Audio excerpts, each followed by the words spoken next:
எல்லா புகழும் இறைவனுக்கே. ஹாய் உறவுகளே, முட்டை மசாலா சேமியா செய்யலாமா? கடாயில் எண்ணெய் ஊற்றி சூடானதும் பட்டை, கிராம்பு, ஏலக்காய், நட்சத்திர கிராம்பு, பிரிஞ்சி இலை, கல்பாசி போன்ற கரம் மசாலா பொருட்களை சேர்த்து வறுத்துக்கலாம். அது கூடவே மெலிசா நறுக்கி வச்சிருக்க 2 பெரிய வெங்காயம் சேர்த்து வதக்கிக்கலாம். வெங்காயம் லேசாக நிறம் மாறினதும் அது கூடவே 1 ஸ்பூன் சால்ட் சேர்த்து இன்னும் கொஞ்சம் நேரம் வதக்கிக்கலாம்.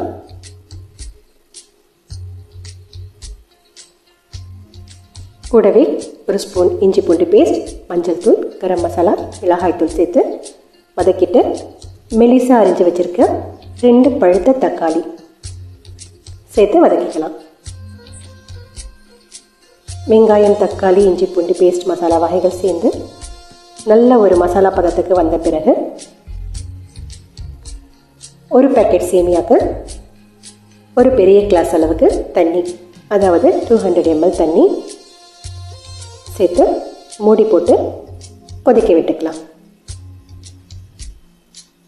தண்ணி கொதித்த பிறகு ஸ்டவ்வை சிம்மில் வச்சுட்டு முட்டையை அதில் உடச்சி ஊற்றிக்கலாம். முட்டையை மெதுவாக அதை கிட்ட வச்சு ஊற்றணும். முட்டை அந்த தண்ணியில் கலந்துடக்கூடாது. நான் 1 பேக்கெட் சேமியாவுக்கு இன்றைக்கி 3 முட்டை எடுத்திருக்கேன்.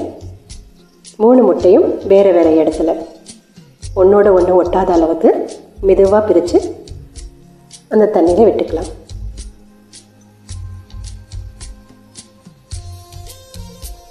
முட்டையை உடச்சி விட்டதுக்கப்புறம் மீடியம் ஃப்ளேமில் ஒரு 5 மினிட்ஸ் குக் பண்ணிக்கலாம்.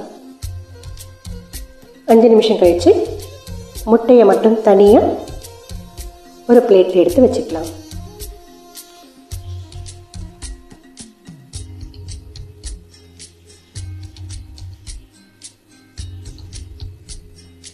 இதுலேயே முட்டை நல்லா குக் ஆகிருக்கும். எடுத்ததுக்கப்புறம் அதே தண்ணியில் 1 பேக்கெட் சேமியா சேர்த்து நல்லா கலந்து விட்டுக்கலாம். அந்த மசாலா தண்ணியோட சேமியா நல்லா சேரணும்.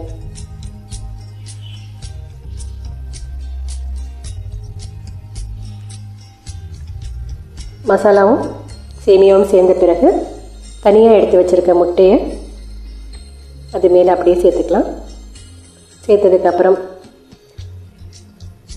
லேசாக ஒரு பெரட்டி விட்டு 1 ஸ்பூன் ஆயில் மேலே ஊற்றி விட்டு ஒரு 5 மினிட்ஸ் குக் பண்ணி எடுத்து புதினா கொத்தமல்லி தூவி ஆஃப் பண்ணி ஒரு 5 மினிட்ஸ் விட்டுடலாம். அதுக்கப்புறம் ஹாட்டாக சர்வ் பண்ணலாம். நன்றி உறவுகளே.